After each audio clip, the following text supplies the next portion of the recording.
ये हफ्ता तो काफ़ी एक्शन पैक्ड था, लेकिन अगला हफ्ता कैसा रहेगा? कौन से अहम ट्रिगर्स हैं जिस पर बाजार की नजरें रहेंगी? ये कंचन से समझ लेते हैं। कंचन, बताइए। जी, जैसे कि आपने बोला, ये हफ्ता डेफिनेटली काफ़ी ज़्यादा यहाँ पे हलचल देखने को मिली, लेकिन अगले हफ्ते आपको एक ब्रीदर डेफिनेटली देखने को मिलेगा।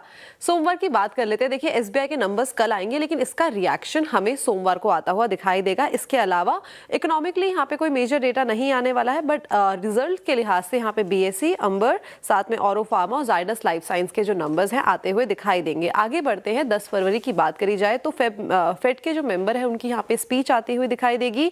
यूएस का कोर रिटेल सेल्स का डेटा भी इसी दिन आएगा। रिजल्ट्स की बात करी जाए तो Apollo hospital, Titan, Britannia, Grasim, oil India जैसी कंपनीज अपने तीसरी तिमाही के नंबर्स पेश करेगी। 11 फरवरी जापान के मार्केट इस दिन बंद रहेंगे। नेशनल फाउंडेशन डे है। यहाँ पे चाइना का सीपीआई का डेटा आएगा, यूएस का अनएम्प्लॉयमेंट रेट का डेटा आएगा और नॉन फार्म पेरोल का डेटा भी इसी दिन आएगा।